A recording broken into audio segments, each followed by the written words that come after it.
नमस्कार मित्रांनो. मुख्य स्वरूपात जीवनामध्ये तीन अवस्था आहेत. एक म्हणजे बालपण, दुसरे तरुणपण आणि तिसरे म्हणजे म्हातारपण. असे म्हणतात की तरुणाईचा माज करू नकोस, म्हातारपण आणि मृत्यू हा सर्वांनाच येत असतो. म्हातारपण आणि मृत्यू हे एक अट सत्य आहे. सर्वांना म्हातारपण आणि मृत्यू हे प्रत्येकालाच येतच असतो, हे एक सत्य आहे, ह्याला कोणीही नाकारू शकत नाही. मित्रांनो, म्हातारपण सुद्धा सर्वांच्याच नशिबी नसते. खूपच भाग्यशाली लोक असतात ज्यांना म्हातारपण येत असते. आणि जे लोक म्हातारपणात सुद्धा आनंदी आणि सुखी असतात, असे लोक तर आणखी जास्त भाग्यवान असतात. म्हातारपणाची अवस्था एक अशी अवस्था आहे ज्यामध्ये खूप सारे परिवर्तन दिसून येत असतात. काही लोक जे आधीपासूनच काही नियोजन करून चालत असतात, अशा लोकांना म्हातारपणात कोणत्याही प्रकारचे त्रास सहन करावे लागत नाही.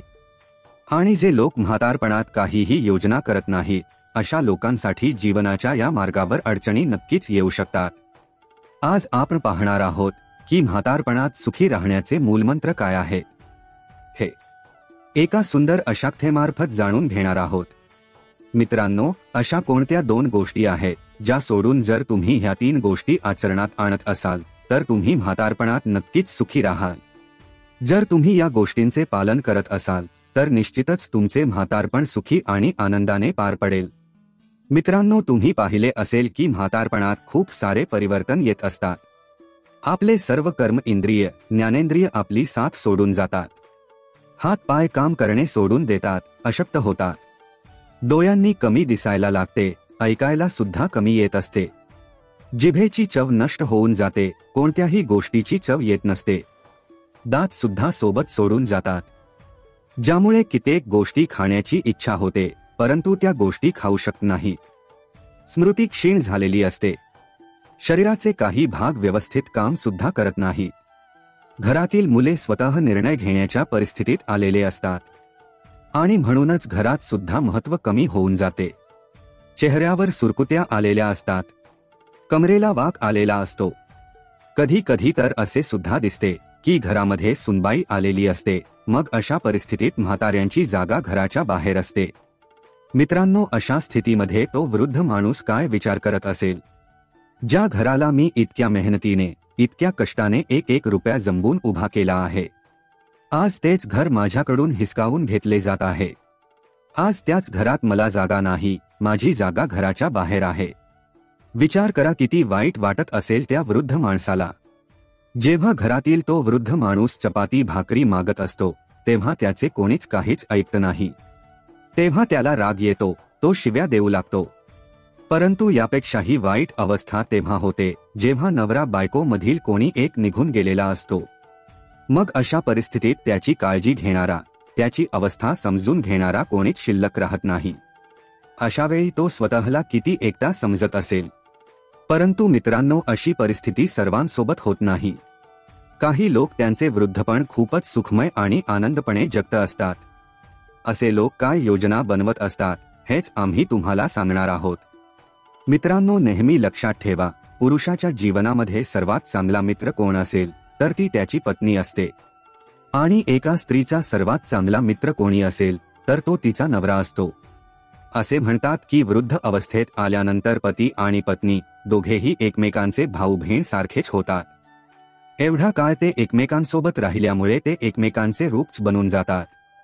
दोघेही एकमेकांना खूप चांगल्या प्रकारे समजून घेतात. काहीही न बोलता सुद्धा एकमेकांच्या मनातील त्यांना सर्व काही समजू शकते. ह्या वयात आल्यानंतर एकमेकांच्या प्रति काळजी घेण्याची भावना त्यांच्यामध्ये आणखी जास्त वाढते. वयाच्या या अवस्थेत आल्यानंतर स्त्रिया त्यांच्या नवऱ्याची काळजी त्याचप्रमाणे घेतात ज्याप्रमाणे एक आई तिच्या मुलाची काळजी घेत असते. नेहमी लक्षात ठेवा, जेव्हा म्हातारपणात तुम्हाला काठी सापडणार नाही तेव्हा नवऱ्याची काठी बायकोच शोधून देईल. आणि जेव्हा तुमचा चष्मा हरवेल तेव्हा बायकोचा चष्मा नवराच शोधून देईल. आणि म्हणूनच नवरा बायकोने नेहमी एकमेकांचा आदर करावा. बाहेरचे लोक जोपर्यंत तुमच्याकडे धनसंपत्ती आहे तोपर्यंत तुमच्या सोबत असतील, पण शेवटी एकमेकांची साथ तुम्हा दोघांनाच द्यायची आहे. म्हातारपणात माणूस परावलंबी होतो. एक एक करून सर्व गोष्टी त्याच्या हातातून निसटून जातात. अशा परिस्थितीत स्वाभाविकच आहे की माणसाचा स्वभाव हा थोडा चिडचिडा आणि थोडा रागीट बनतो. मुलगा, सुनबाई, नातवंड यांची एक वेगळी दुनिया बनते.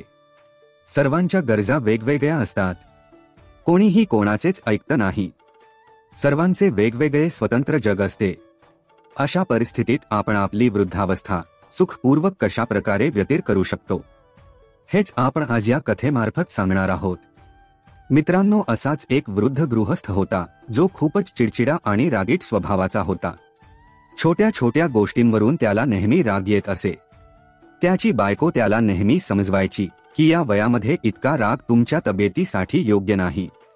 परंतु तो वृद्ध माणूस कोणाचेही ऐकत नव्हता. जेवणामध्ये थोडे तिखट जास्त झाले तर तो जेवण फेकून द्यायचा. थोडे मीठ जरी जास्त झाले तरी सुद्धा जेवण फेकून देत असे. दिवसेंदिवस त्याला खूप राग येत असे.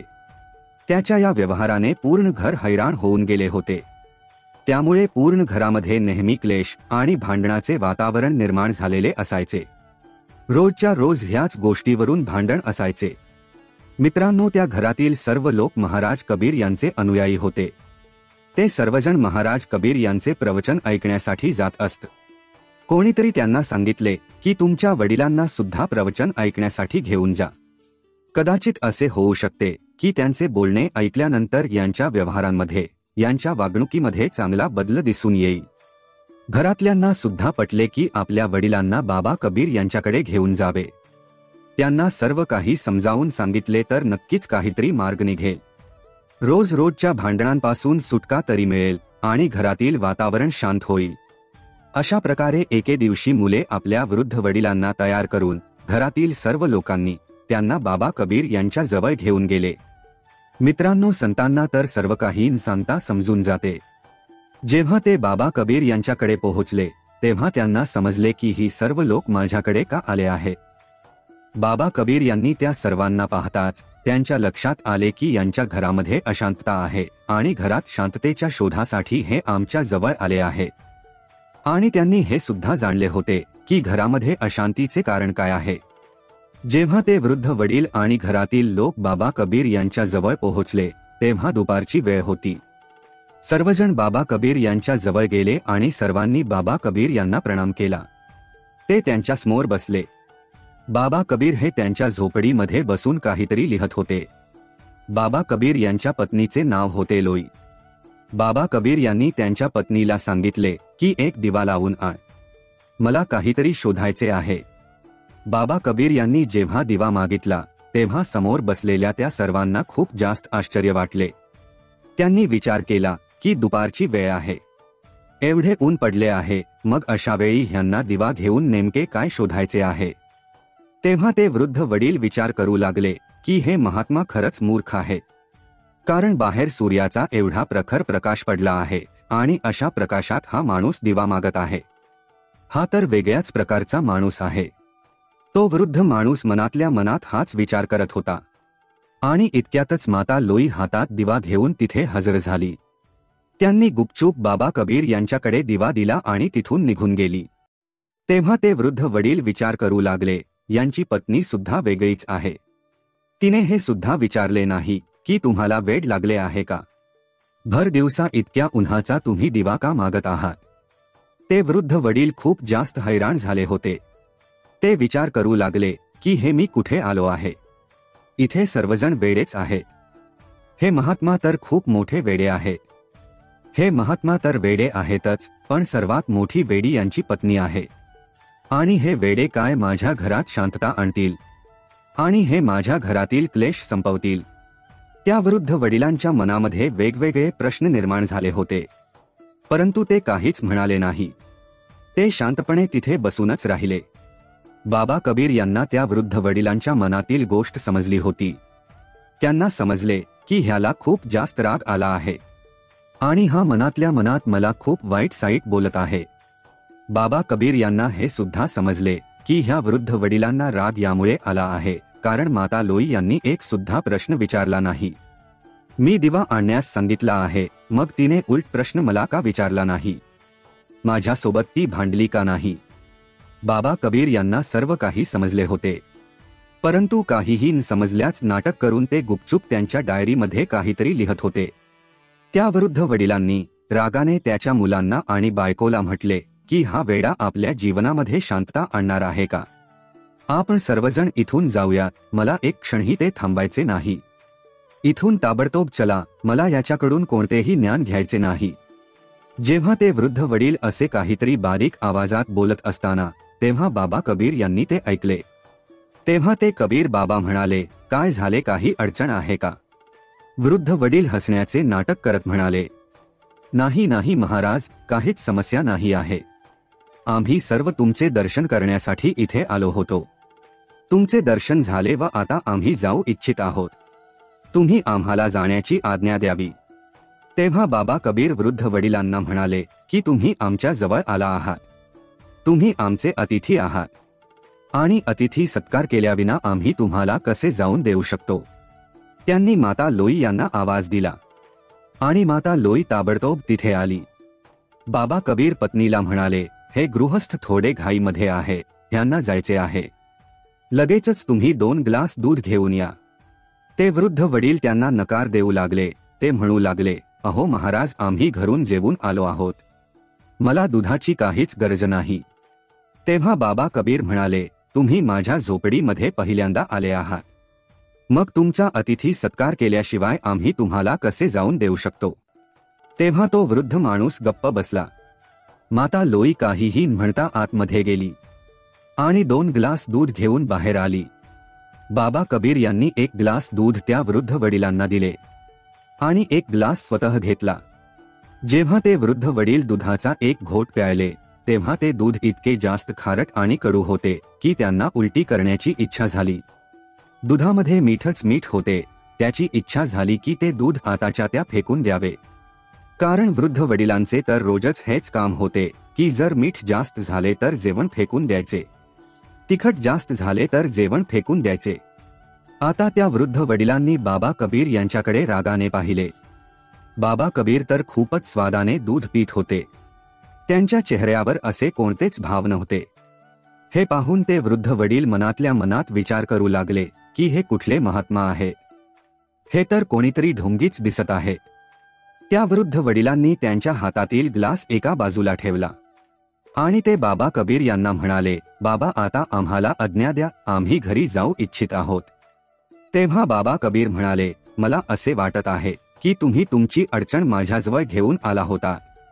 तुम्ही तुमच्या येण्याचे कारण तर मला सांगितलंच नाही. तुम्ही मला कारण सांगताच असे कसे जाऊ शकता? काही अडचण असेल तर मला सांगा. तुमच्या या अडचणीवर माझ्याकडे काहीतरी उपाय असू शकतो. वृद्ध माणूस म्हणाला, अहो महाराज, हे सर्व सोडून द्या. तुम्ही काय आमच्या समस्येवर तोडगा काढणार? आम्ही तर अडचण घेऊनच आलो होतो, परंतु आता आम्हाला जाण्याची आज्ञा द्यावी. आम्ही सर्व काही पाहिले आहे. आमच्या अडचणीवर तोडगा काढणे हे तुमच्याच्याने शक्य होणार नाही. तेव्हा बाबा कबीर म्हणाले, जर तुम्ही अडचण घेऊन आला होता, तुम्ही तुमच्या येण्याचे कारण मला सांगता तुम्ही असे कसे जाऊ शकता? काही अडचण असेल तर मला सांगा. तुमच्या या अडचणीवर माझ्याकडे उपाय असू शकतो. तेव्हा वृद्ध माणूस म्हणाला, ठीक आहे, तुम्ही इतकेच म्हणत आहात तर सांगतो. परंतु मला असे वाटत नाही की तुमच्याकडे माझ्या समस्येवर काही तोडगा असेल. जेव्हा बाबा कबीर यांनी सारखे त्यांना विचारले तेव्हा तो वृद्ध माणूस म्हणाला की माझ्या घरात कोणीच माझी इज्जत करत नाही. सर्वजण मला हिंदृष्टीने पाहत असतात. कोणीही माझे बोलणे ऐकत नाही. सर्वजण त्यांच्या धुंदीत असतात. माझ्या घरामध्ये खूप जास्त क्लेश आणि अशांती आहे. मी माझ्या घरामध्ये शांती आणि समृद्धी इच्छित आहे आणि म्हणूनच मी तुमच्या जवळ आलो आहे. परंतु तुमचा मूर्खपणा पाहून मला पूर्ण विश्वास बसला आहे की माझ्या समस्येवर तुमच्याकडे कोणताही मार्ग नसेल. माझ्या घरात शांती आणण्यासाठी तुम्ही काहीच करू शकत नाही. तेव्हा बाबा कबीर हसले आणि म्हणाले, मला माहित आहे तुमच्या घरामध्ये अशांती आणि क्लेश असण्याचे कारण काय आहे आणि मी तुम्हाला यावर तोडगा सुद्धा सांगितला आहे, परंतु कदाचित तुम्हाला ते समजले नाही. जेव्हा बाबा कबीर असे म्हणाले तेव्हा ते वृद्ध गृहस्थ म्हणाले, ही तर खूपच आश्चर्याची गोष्ट आहे. तुम्ही आमच्या समस्येवर तोडगा सुद्धा सांगितला आहे, परंतु जेव्हापासून आम्ही इथे आलो आहोत तेव्हापासून तुम्ही एक शब्द सुद्धा बोलला नाही. मग तुम्ही तोडगा कसा सांगितला महाराज? तेव्हा बाबा कबीर म्हणाले की जरा आठवण करून पहा. जेव्हा तू इथे आला होतास तेव्हा मी तुझ्या समोरच माझ्या पत्नीजवळ जळता दिवा मागितला. तेव्हा तो वृद्ध माणूस म्हणाला, हो मागितला तर होता. तेव्हा बाबा कबीर म्हणतात, माझ्या पत्नीने लगेचच माझ्या आज्ञेचे पालन केले आणि काहीही प्रश्न न विचारता लगेचच जळता दिवा माझ्याजवळ घेऊन आली. त्यांनी हे सुद्धा विचारले नाही की दुपारची वेळ आहे, मग अशा वेळी दिव्याची काय गरज आहे. त्यांनी तेच केले जे मी त्यांना सांगितले होते. त्यांनी काही प्रश्न विचारले नाही किंवा मला विरोध देखील केला नाही. तेव्हा वृद्ध माणूस म्हणाला, हो मला सुद्धा या गोष्टीचे आश्चर्य वाटत आहे. तेव्हा बाबा कबीर म्हणाले, त्यानंतर मी दूध मागितले आणि मला माहित आहे की माझ्या पत्नीने साखरेच्या ठिकाणी दुधामध्ये खूप जास्त प्रमाणात मीठ टाकले होते. ते दूध खूप जास्त खारट आणि कडू झाले होते. इतके कडू झाले होते की तुमच्याच्याने ते पिणे देखील शक्य झाले नाही. परंतु तुम्ही पाहिलेत की मी तेच दूध काहीही न बोलता गुपचूप शांतपणे प्यायलो. तुम्हाला हे समजले का? कारण जेव्हा माझ्या पत्नीने मी प्रकाश असताना सुद्धा दिवा मागितल्यावर काही विचारले नाही, मग माझा सुद्धा काहीच अधिकार नाही की मी सुद्धा तिला दुधाबाबत काही विचारावे. मी सांगितल्यावर माझ्या आज्ञेचे तिने पालन केले आणि ताबडतोब दिवा घेऊन आली. मग मी त्यांना कसा विचारू शकतो की दूध कडू आणि खारट का आहे? मी सुद्धा माझा हा धर्म समजलो आणि गुपचूप शांतपणे ते दूध प्यायलो. ज्या प्रकारे त्यांनी माझ्या गोष्टीला काही विरोध केला नाही, त्याच प्रकारे मी सुद्धा त्यांना काही विरोध केला नाही. यावरून तुम्ही काय समजलात? यावरून हे सिद्ध होते की नवरा आणि बायको दोघांनीही एकमेकांना समजून घ्यायला हवे, एकमेकांचे बोलणे ऐकायला हवे, एकमेकांच्या बोलण्याचा सन्मान ठेवायला हवा, प्रेमाने आणि विश्वासाने राहायला पाहिजे. मला माहित आहे की तू असे काही करत नाहीस. बाबा कबीर म्हणाले, लक्षात ठेव, चूक सर्वांकडून होत असते. आज चुकीने साखरेच्या जागी दुधामध्ये मीठ पडले, मग मी ते मीठ असलेले दूध स्वीकारले. तुझ्या घरामध्ये अशांतीचे कारण हेच आहे की तू दोन गोष्टींमुळे खूप जास्त त्रासलेला आहेस आणि त्याचमुळे तुझ्या घरामध्ये अशांती आणि क्लेश आहे. बाबा कबीर म्हणतात, म्हातारपणात जो पण मनुष्य या दोन गोष्टींचा त्याग करतो तोच त्याच्या आयुष्यात सुखी राहू शकतो.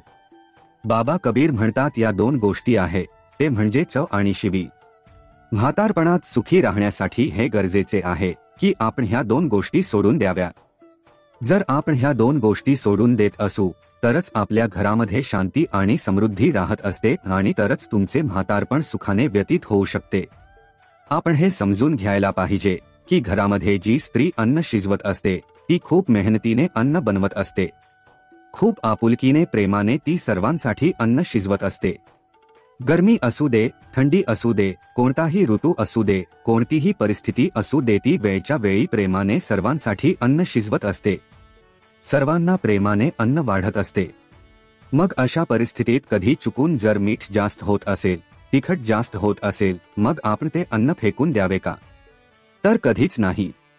आपण हे समजून घ्यायला पाहिजे की ज्या स्त्रीने, सुनबाईने, पत्नीने किंवा तुमच्या मुलीने ज्या आपुलकीने, प्रेमाने आणि परिश्रमाने अन्न शिजवले आहे, तर आपले सुद्धा हे कर्तव्य आहे की ते अन्न आपण स्वीकारावे.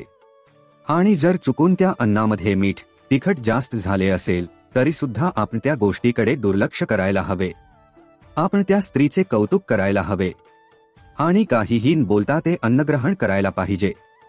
जर आपण ते अन्न फेकून देत असू तर विचार करा त्या स्त्रीच्या मनावर त्याचा काय परिणाम होत असेल, तिला कसे वाटत असेल. अशा स्त्रीच्या मनात तुमच्यासाठी सन्मान शिल्लक राहील का? कधीच नाही. तुम्ही जे काही करत आहात त्यामुळे त्या स्त्रीचा आणि त्या अन्नाचा दोघांचाही अपमान होत असतो. आपण हा अपमान कधीच करू नये. जिथे अन्न आणि स्त्रीचा अपमान होत असतो अशा घरातून लक्ष्मी, समृद्धी, शांती कायमस्वरूपी निघून जाते. म्हणूनच चुकून सुद्धा असे करू नये. बाबा कबीर म्हणतात, आणि म्हणूनच आपण या दोन गोष्टी, चव आणि शिवी, सोडून द्यावी. जसेही मिळेल ते अन्न देवाचा प्रसाद समजून ग्रहण करावे. मग तुम्हाला म्हातारपणात कोणतेही कष्ट सहन करावे लागणार नाहीत. चव आणि शिवी हे म्हातारपणात खूप जास्त कष्टदायी आहे. आता त्या वृद्ध गृहस्थाला सर्व बोलणे समजून आले की त्याच्या घरामध्ये अशांतता का आहे. त्याने त्याचे दोन्ही हात जोडले आणि बाबा कबीर यांच्यासमोर क्षमा मागू लागला. तो म्हणू लागला, बाबा मी नकळतपणे तुमच्याबद्दल काय काय विचार केला. मी माझ्या मनामध्ये जे काही चुकीचे विचार केले त्याबद्दल तुम्ही मला मोठ्या मनाने माफ करा. बाबा कबीर त्यांना म्हणाले, तुम्ही आज संकल्प घ्या की जिभेवर असणारी चव आणि तोंडात येणारी शिवी तुम्ही आज इथेच सोडून जाल. बाबा कबीर पुढे म्हणाले, आणि जर म्हातारपणात तुम्हाला सुखी राहायचे असेल तर या 2 गोष्टींचा त्याग करा. आणि मी ज्या 3 गोष्टी तुला सांगत आहे त्या 3 गोष्टी नेहमी तुझ्या सोबत ठेवा. जर तू त्या 3 गोष्टी सोबत ठेवत असशील तर म्हातारपणात तुला कधीच कोणताही त्रास सहन करावा लागणार नाही.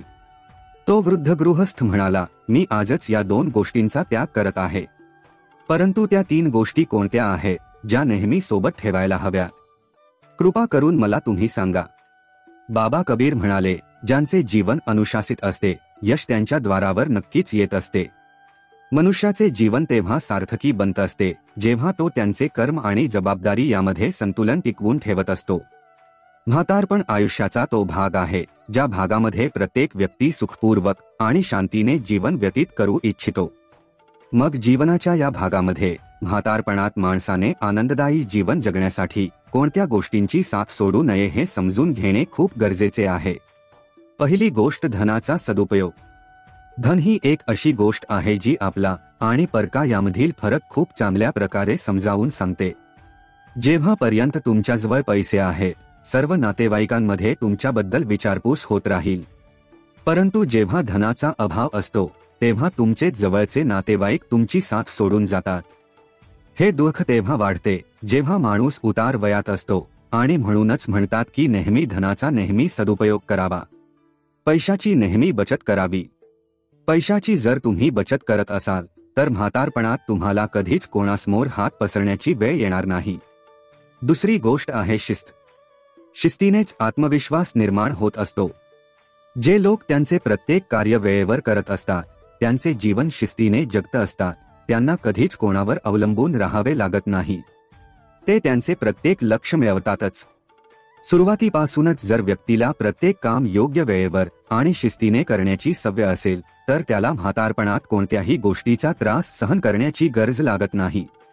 वेळेवर आणि ऋतूनुसार खाणे पिणे, वेळेवर झोपणे, उठणे, व्यायाम हे सर्व कार्य जर व्यक्ती निश्चित वेळेवर करत असेल तर अशा व्यक्तीला म्हातारपणात कधीच त्रास सहन करावा लागत नाही. तिसरी गोष्ट आहे इतरांना उपयोगी राहणे. बाबा कबीर म्हणतात, जो पण व्यक्ती निस्वार्थ भावनेने इतरांच्या उपयोगी येत असतो, इतरांना मदत करत असतो, तो व्यक्ती जीवनामध्ये कधीच दुःखी राहत नाही. दान आणि दया करणे हा सर्वात मोठा धर्म आहे. तुम्ही आज केलेली मदत तुमचे भविष्य उजळवत असते. म्हणूनच मदतीसाठी नेहमी तुमचे हात पुढे असावे. बाबा कबीर यांचे बोलणे ऐकल्यानंतर तो वृद्ध गृहस्थ म्हातारपणात सुखी राहण्याचा मूलमंत्र शिकून गेला होता. त्याला खूपच प्रसन्न वाटले व तो आनंदाने त्याच्या घरी निघून आला. बाबा कबीर यांच्या वचनांचे तो नित्यनेमाने पालन करू लागला व काही दिवसानंतर त्याच्या घरामध्ये सुख शांती येऊ लागली. म्हातारपण सुख शांतीने आनंदाने व्यतीत होऊ लागले होते. तर मित्रांनो, मला आशा आहे की तुम्हाला ही कथा आवडली असेल तर लाईक आणि सबस्क्राईब चॅनेल नक्की करा. श्री स्वामी समर्थ.